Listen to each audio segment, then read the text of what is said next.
Okay, hi everyone, I'm Smithy Q. Today we're going to look at the fifth and final round at the spring over the board tournament I was at, Concordia Classic. Going into the round, I had 3 points out of four. The tournament leader had 3.5. So if I get a draw, he were to lose, well then it'd be a tie. Obviously, if I can win the game and he loses, then maybe I get first.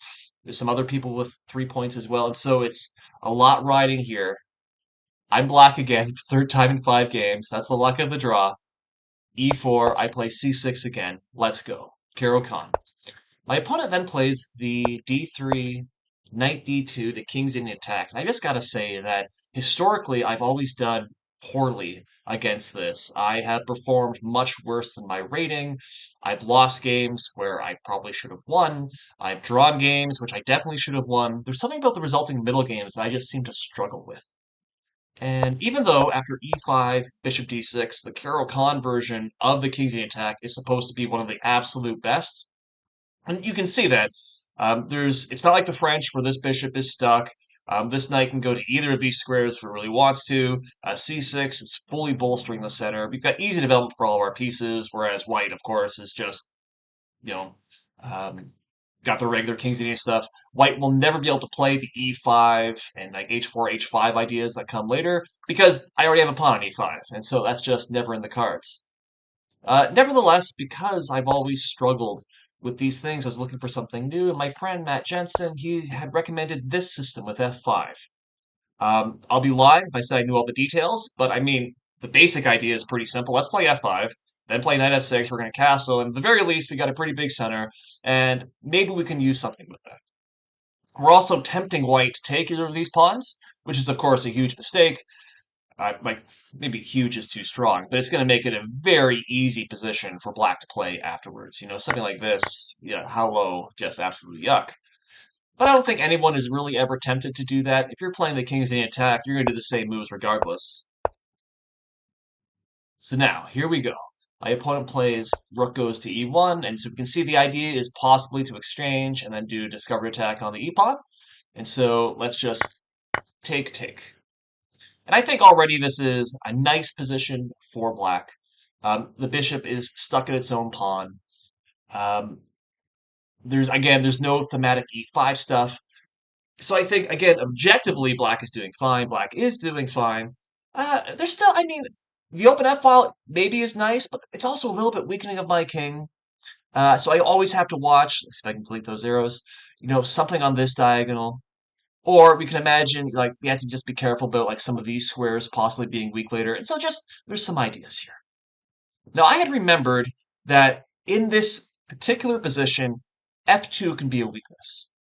Like I remember like reading about that, knowing about it, but I didn't know how to take advantage of that. I was thinking like, is it knight goes to g5 and then maybe we play bishop c5, h3? I don't know. Is it bishop goes to c5 where we just hang the pawn? Uh, so the pawn is poisoned, except for take. Knight goes to g4. Obviously, we're hitting everything, and then if the king were to move back, uh-oh, we got some huge problems here. We got classic idea. If he shoots over here, this is just actually absolutely devastating. So long story short, bishop goes to c5, putting pressure on f2, preparing knight goes to g4. Really, really interesting idea. You can't take the e-pawn, but I wasn't sure. It also seemed unnecessary.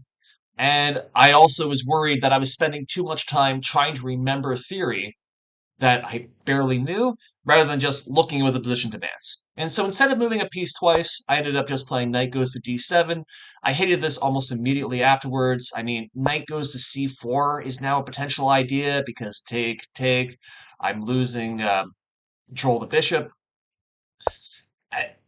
It's blocking in this bishop. After take, my knight would rather be on c6 instead. So I just not a huge fan of this move. Bishop c5 is probably the best move. But regardless, my opponent plays knight f1. After a very long thing, my opponent was taking a very long time, which surprised me a little bit.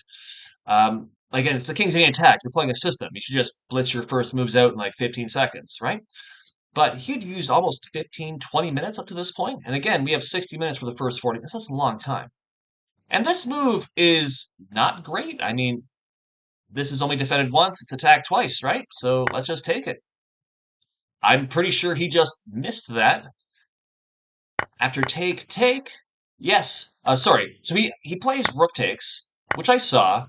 Now he can try and take my bishop. I'm going to take back, so that's no very good. He ends up playing knight goes to g5, and I think this is a very good practical decision. What comes next? So yes, he has sacrificed in exchange. I'm up a pawn temporarily. He's probably going to win it back. And we can see here, again, he might want to just, take. There's some ideas like this in the air. There's also knight goes to e6 with a fork coming in there. We can see another disadvantage of playing knight goes to d7 is that it blocked my bishop from guarding that square. So I need to make a move that defends this and defends this bishop. I end up playing knight goes to c5 because I think it does absolutely everything. It helps this piece come out. It reinforces this. My queen does this, and it's even looking at um, e4. Knight f6 was also possible, but I like knight goes to c5 better just because I kept the f file open. My opponent played bishop e3. And now I think I played the next two moves just a little bit too quickly. And so I think it's hard to fault my thought process. I'm doing well. I'm up in exchange. The only thing I really need to do is finish development. I just need to be careful that I don't fall victim to some sort of tactic, right? Um, I was looking like, is my opponent going to play something weird like b5, force my knight back, and then try something here? Like, that's an idea. Or is it going to be something like queen e2, queen goes to c4, there's going to be a check there? Something. Maybe the idea, of course, is he wants to take back with the e pawn and then the knight and the queen. And I just saw some things. And so what I thought would be nice is let's move the queen off the back rank. Let's move this bishop somewhere. Get this rook over. We're fully finished development, and then we'll see what happens. So I end up playing queen goes d7. He plays knight goes to d2. I move my bishop out, so I'm almost fully developed. He takes on e4. And here's something that was just really niggling about me, is that it just seemed as if, what do I do? Like, there's something fundamentally wrong. So, my bishop's being attacked. If I move my bishop, I obviously lose this. Okay. What if we exchange first? Okay. Bishop still attacked. If I move it, now I'm gonna fall in here. Alright. If I don't move it, well then he's gonna be able to take, and he's gonna have the two bishop advantage. And then, like, worse, so to speak, is like this bishop is doing a really, really good job. That is, if we were to imagine um, after the exchange, I got the open F file, but the bishop is defending it. I have an open D file. The bishop is defending the main square. And there'd be no way for me to challenge that bishop, right? Because I would have a light square bishop my own. I don't really want to take. Because look at the power of those two bishops, right? Because now he has a light square bishop that I have no counterpart for, and we can imagine something like this coming in, maybe even just queen d3 and coming in again. Queen d3 comes over. We got that check again because I moved the f pawn. That the light diagonal is weak. If I can't move the bishop, I don't want to just defend. It seems as if the only option was I have to give him the two bishops. Take. And so I end up the exchange. But I think the two bishops are offering very good compensation. Now, this is the move that I wanted to play. I wanted to play bishop goes to c5. The thing that I didn't like about that is that could play queen goes to h5, obviously threatening mate. Don't want to play h6 and again just weaken those light squares even more, so g6 would be the move. And then he would take. Obviously, if I just take, no, I just give him back materials. I had to take back. Bishop takes g, and at the very least, he's got perpetual check, right? I'm going to recapture, and then he can just move the queen back and forth, claim the draw. And I thought, and again, he's down exchange. It makes sense to do this. Now, it's funny because this is where I stopped calculating. And I think if you look at this position, you can probably see what the proper answer for black is. It's not to recapture on g6, it's to queen takes f2, use that open f file, Then you've got queen goes to f3 check. You force the queens off. We're up. Again, we're still up the exchange. But now, F file or the D file, I've got invasion points coming in. And this is probably just winning. Very close to winning for black. Peter certainly likes that. And of course, it's just obvious. F2 is weak. Let's hit it. So in short, the reason, again, I wanted to play bishop goes to c5 is it's cutting off the two bishop advantage, right? Again, the bishop can't move somewhere f2 would fall.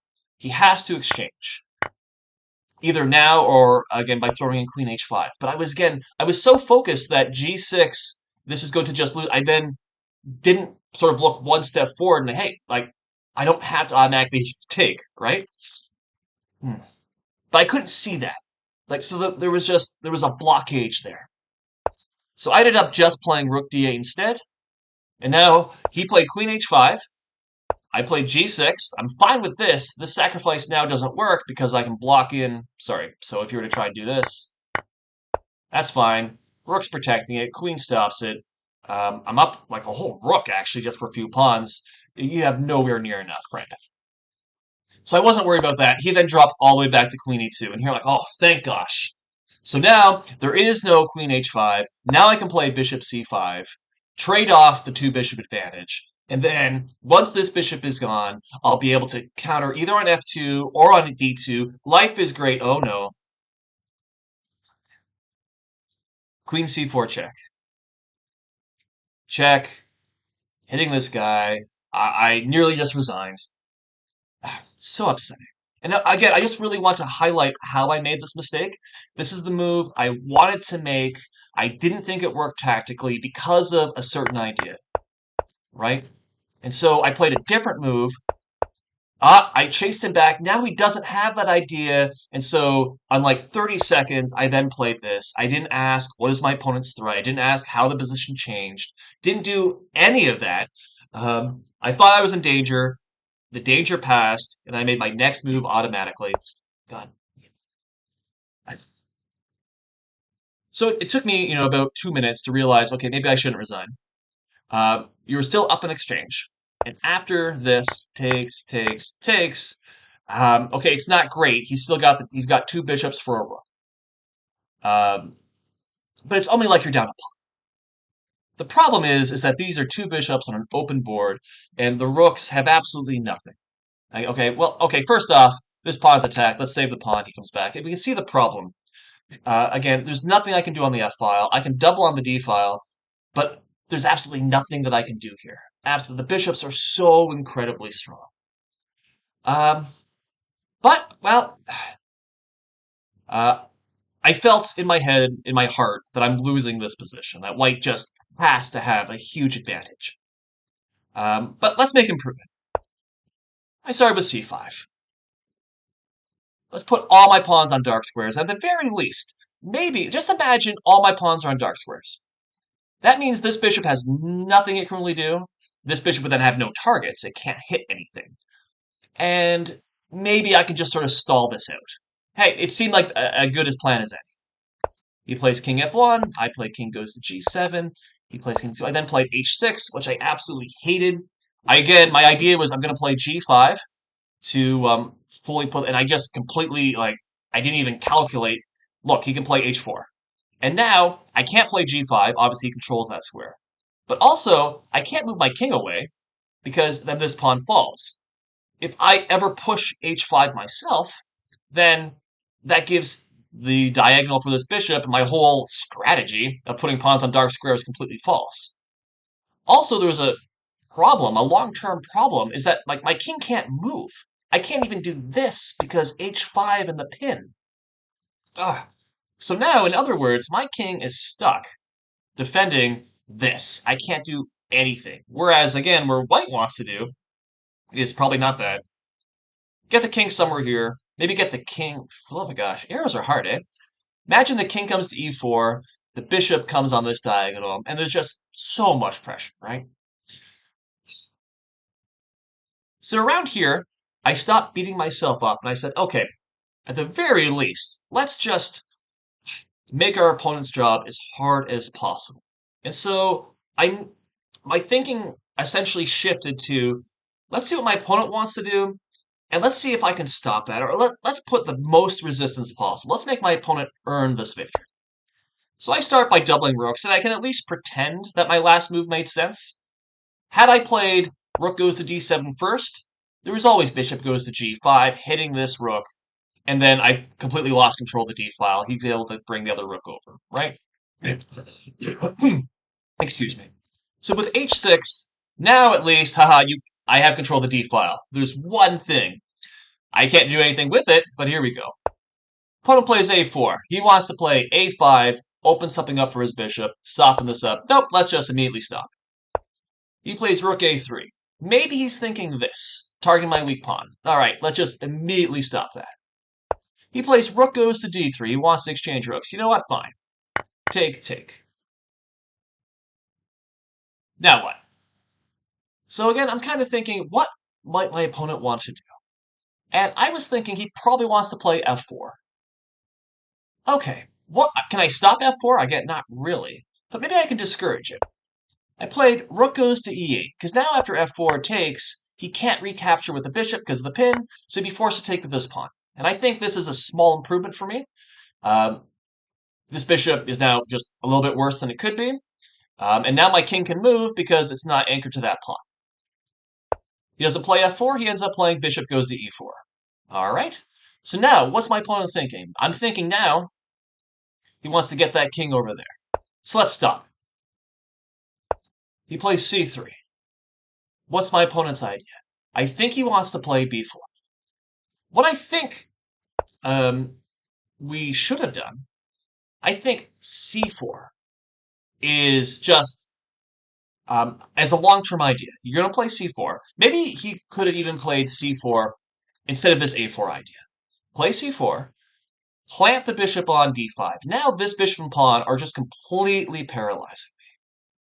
And now you can then, again, march the king to e4, where it's going to be forever. You can rearrange this bishop coming over here. With both my rooks completely paralyzed, they can't do anything. You can figure out what to do with this rook. Or, you could, like, do this and play d4. Anyway, I think this whole c4 bishop d5 idea is just an incredibly paralyzing thing. Instead, coming back into the game, my opponent played c3. And I think the idea is fairly clear. He wants to eventually play b4. With the idea that once I take it, this pawn is weak. Is there anything I can do to stop that? Let's play rook goes to b6. And so, again, all of this, I'm trying to make his job as hard as possible. There's no threats that I can make. Everything is so well protected. What do you do, white? He now plays f4, hitting my pawn. I take. And then he makes, to me, just an absolutely mind-boggling decision. Where he took the, to me, the most natural move in the world is this. I've already pre-drew the arrows. Like, how do you not do this? Your bishops completely, just absolutely completely dominate the board. I'm struggling to even find a move. You've got the long-term plan of bringing this king over to b5. Basically, if you can get your king to b5, you're winning the game, right? Also, this bishop, we can imagine coming here now and then targeting this weak point. So again, the whole strategy of putting dark pawns on all my pawns on dark squares. Well, now there's a prime weakness that I got to defend. It's really, really hard. I'm struggling to find moves here. And by not doing that, by taking with the g pawn, all of a sudden, okay, I can move my guy up. And then he plays bishop goes to f3. Okay, now all of a sudden I got to move. And so just over the last little bit, my position has improved. What was your idea? Why did you do this, White? He ended up playing h5. And so his play makes sense, I think, now, take, take. So if we were to back up to the position on f4, and then we come to the position where we just reached, the difference between that is now white has a passed pawn. Back up again. If he takes with the bishop, he doesn't have an immediate passed pawn, but of course he's got two absolutely incredible wrong color. There we go. Two absolutely beautiful bishops, and like this is just completely lights out. What's interesting is the computer says that both results are actually equal. So like It didn't call it a mistake. The evaluation was the same. Uh, but it just seems practically now at this point, I think I got something to play for. He plays h5 take take because now also I've got a pawn. Before I had absolutely nothing. I have a pass pawn. And then, sort of going back even further, there's a general rule is that when you're up material, you want to trade pieces, not pawns. Every pawn that's exchanged, as an even exchange, increases the drawing chances. And basically, that's all I'm looking for, right? I have very little hope for winning this. Anyway, back to the thought process. What is my opponent's plan? Um, I don't really know. I'm assuming he still wants to get his king over here. If I could draw the arrows, there we go. And so I just got to keep my rook on the d file. Let's try that. And so I ended up, there we go. I just brought my rook back to d8. He brings the king up here. So now I don't have to worry about this. What's my opponent's idea? He probably wants to play bishop goes to g4 and then get ready to start pushing, advancing his king. So let's stop that. He goes here. Okay, no worry. What are you going to do now? He now goes over there. What's his plan? He wants to play bishop goes to d3, knock me away, advance his king somewhere. So let's stop it. He goes all the way back to f1. And so I can now come in. And now all of a sudden things aren't so easy, are they, my friend? Are you going to play bishop goes to d3? Now the bishop's over here. Sure, you're checking me, but I am going to be able to sneak behind and start targeting some of these pawns. I've got some counterplay. Before I had nothing, now I've got something. So it seems as if the strategy of just constantly needling the opponent, just stopping the easy idea, has now made him go, what do you do next? He ends up playing bishop e2 and not bishop goes to h3 check, which I think was the idea. Of course, this is a pretty easy cheapo to see. I mean, I'm not going to fall for that. He plays bishop e2. I think if I do this, whoops, that's not very good. Arrows are tough. So instead, I bring the guy over here. Target this pawn. And then he plays bishop goes to b5. And so the whole strategy of trying to deliver a check, get my king out of the way, it hasn't really worked. The pawn still is blockaded. I could play this, target this pawn. But I think after this, things are pretty protected. He can just bring the bishop back. There are no real more weaknesses. Instead, I just played h5, using my pass pawn. If I can advance a couple more squares, he's got something to worry about. What do you do, white? White ends up playing b4, fully taking away all the tension on the queen side. But what is it doing? It's trading pawns instead of pieces, right? Well, obviously there's no more like pieces to be traded, but again, white's ideal, white's like the best thing that happened for white is that he would win pawns, not trading pawns. By trading pawns, take, take, take, take. All right, so white now has this pawn, which is very close to promotion, and the bishops are controlling a lot of those key squares. But I also have a pass pawn. I also have a pass pawn. Suddenly, I'm thinking rook a3 check, forcing his king back or forcing the bishop back, b3. And you know what? This position isn't so clear anymore, is it? He can't just advance the pawn because this bishop came back. In fact, he's got to be extraordinarily careful. Whoops, not that. In like if this bishop were to move anywhere, right? Like bishop a3 or just about any other bishop move. Let's just do that for sure. The bishop, that's check. Obviously, he loses the bishop. But bishop a3, check still. That pawn comes through. So the alignment between the king and my rook, my pawn, very, very close. I started getting a little bit antsy in my seat here. I was defending this entire game. I was worse. But I had shifted my thought process from thinking I'm winning or that I was losing this game to just let's stop my opponent's idea, stop his threats. And now it looks like he's overreacted. Now I've got real counterplay. I might even be winning. He plays bishop goes to d3 check. Okay. Now he's got to be careful. I got to be careful. What's going on?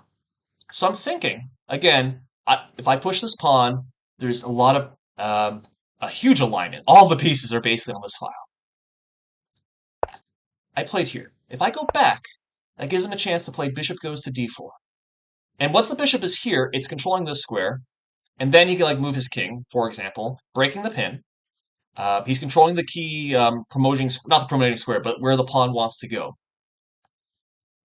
So I don't want to. I don't want to give that with tempo. So I ended up playing king goes here. He pushes. Again, I'm going to a light square, keeping away um, the bishop coming from tempo, and just blocking the pawn.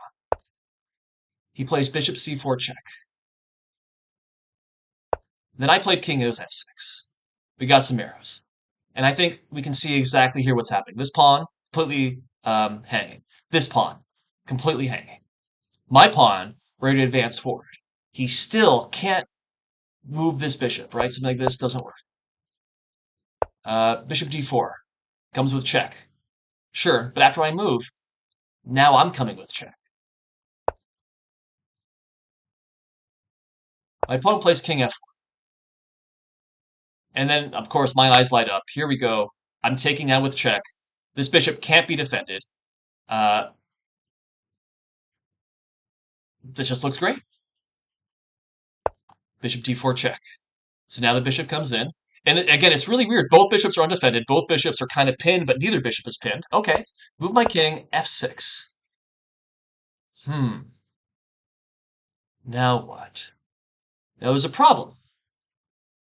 This pawn is very close to promotion. This bishop is cutting it off. This bishop is here. So even though both bishops are hanging, my king's in check. I don't have time to take it. What do I do?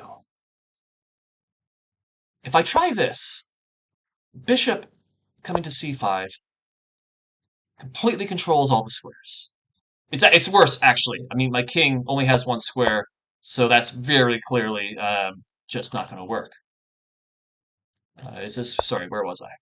Here.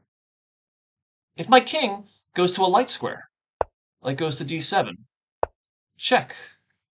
Picking up my rook, and that's game. So there's only one possible move, d6. And also, just for the record, I actually spent far too much time after this move looking at simply f7 from white, and then I was trying to calculate this variation where I take, he queens, I take with check. Like, interesting material balance. So queen versus rook should be losing, but queen rook and two pawns? I don't know. After king goes to e5, though, I think it's very, very clear that white is simply winning. The king and the queen are going to coordinate to pick up all the pawns. And indeed, it's really, really hard for me to move this rook anywhere near my king to a safe square. This just looks really, really bad. But of course, all this was unnecessary. I finally realized, oh, shoot, there's a simply skewer. So I can't do that. This is the only possible move. King goes to d6, f7. Unbelievable. This alignment, I can't do anything with it. He's going to threaten to queen with check. So I have to do so. I don't have time to take the bishops. I got to shot all the way back here. And now it's here at the critical moment. My opponent has just played a brilliant sequence. He plays bishop goes to e5 check. Spoils the game. Um, the correct move, or I think like the fanciest move, is to go back. Bishop goes. We'll see why in a second. Let's look what happened. Bishop e5. I go e7. He takes the pawn. And now I'm able to throw rook f8. Doesn't matter what he does. My next move. Okay, if he does something like this, obviously I'm going to take. But his next move, he like, tries to move my rook. I'm simply going to take. Take. And we see the problem. He's exchanged too many pawns. Doesn't matter what he does. He can try and save the bishop. I push, right, push. Draw, because there's insufficient material. So what happened? What happened here? My opponent, by playing bishop e5, gave me a tempo to bring my king over, rook over, and there's nothing he could have done. Back again. Look what would happen if he would have played bishop goes to c3. Same idea doesn't work. Ah, shoot. If I try and come in closer, it's the same thing. We've got this, but he would even simply have time to take. Skewer, pawn's protected. And so just this little move at the very end, sorry, throwing in bishop e5 check. My opponent snatched a draw from victory. Absolutely incredible. So where did I go wrong? I went wrong, again, right here. I think it's the most natural move. I mean, obviously it's the most natural move. I'm the one that played it. Because there's so many threats. B2 is a threat. This pawn is hanging. This pawn is hanging. But if you recall, I was literally just mentioning during this whole check, check, check. Up till now, I've been avoiding a dark square. So I need to keep avoiding a dark square. Not that. King goes to e8. Now this bishop does not have a good move, right? If he tries that whole f4, bring the king closer, I can simply take this pawn, and now the bishop is pinned. There is no bishop d4, bishop b5, f6. The pawn's not going to be just losing material. So king f4 doesn't work. If he just like checks me, that's fine. I'm not going to a dark square. All right, what can he do instead? Maybe he moves the other bishop, like to c5, attacking my rook. Well, now we see the other problem. We've got that check. Everything goes through. And so, had I moved my king to e8, staying off the dark squares, white can't make progress anymore. Any attempts to progress, my pawn is too fast. Um, Interestingly, the computer also says king g7 somehow holds. Um, but only for a very specific reason. After bishop d4, you have to play king h7. After king e4, h4, and apparently this is still completely zero position, or it's even like a 0.2. Like, okay, this is above my pay grade. The bishops are completely controlling. This pawn is so close, but h4 is the only. Okay. Uh, I'm not gonna pretend to understand that. The king goes to e8, staying off the dark squares, keeping the threat. White doesn't have the time that he got in the game to play this pawn with check, to move this, and uh, just miraculously get out of the position. So, I'm, what are the takeaways that I get from this game? Right. So one thing is that let's just go all the way back. All right. Remember bishop c5. That's theory. Whatever. Okay. In this position, knight takes e4 is a good move. This is a great practical move for my opponent. Nothing wrong with knight c5. It's interesting it's right here. Again, where I played queen goes d7, then bishop e5. And the idea, again, is let's just complete our development. What can be more natural? But the problem was that this allowed my opponent to get the knight goes to d2, and then both knights are going to eventually land on e4 with a really powerful idea. What if I played h6 right now? Forcing the knight there, exchanging the knight, then getting bishop f5. And we see the difference here is that it's not the knight landing on e4, it's a bishop. And I'm immediately offering the exchange. Because then he doesn't have the two bishop advantage, which was absolutely lights out this entire game. Even if he plays, knight d2, it's fine. I can even just continue with the queen e7, and trade both bishops, because then he would be, if both bishops get traded, he has a knight for a rook. Even a knight on a pretty good square, I like the rook a lot there. So this is a really interesting idea. The computer really likes this idea as well, which is odd because normally you want to keep the tension. Normally, I know the knight is going to go there anyway, so why would I play h6 to force it? But it kind of um, forces it to do it like one move early. And then this lets me get more or less the exact same position that I was getting, but a better version of that. The second thing, of course, is we got into this position. Bishop c5, the move I wanted to play. It matches all the positional things. It's getting rid of the two bishops. It's the best move. Computer liked all my moves up into here, but I have to find this move right here, right now, to keep the advantage. By playing rook goes to d8, and now it's black's still doing better, but it's not a huge advantage. Again, two bishops really, really strong, and we can't do bishop c5. This is just a blunder. It's the worst move that I made in the entire tournament. It sucks that it's in the last round. Very understandable. Again, my opponent had an idea. I finally stopped that. Sorry, I had an idea. I thought my opponent's idea stopped that. My opponent's idea, I stopped my opponent's idea. Now I can do my idea without asking, is my move safe? You know, the one time in the friggin' tournament I don't do it.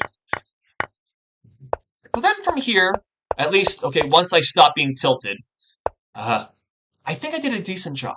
In fact, I'm going to say I did probably the best that I could. The computer's not a big help. The computer says this position is completely winning from white, and white can do just about anything, which, again, isn't very helpful. The c4 bishop d5 plan.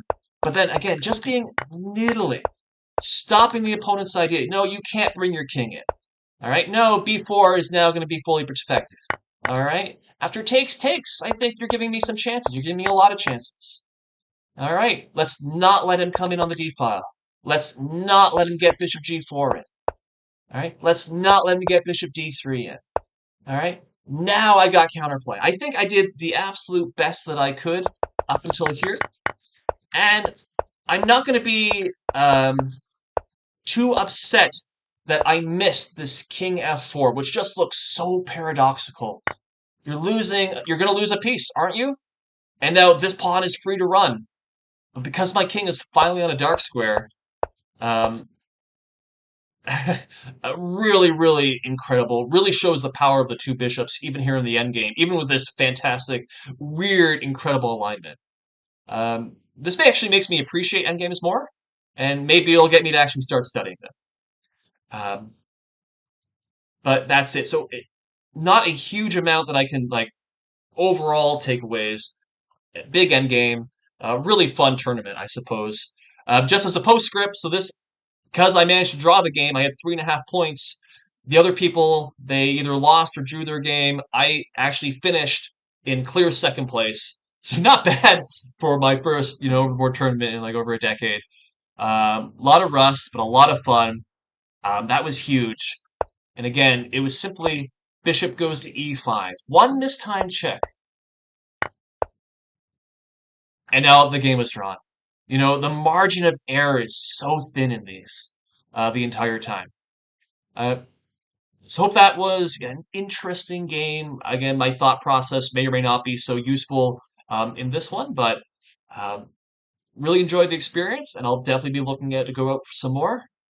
Um, I think that's it. So thanks everyone for watching. Uh, I have nothing else to add. Chess is an amazing, amazing game, but I'm probably going to take a break after this 5 week marathon.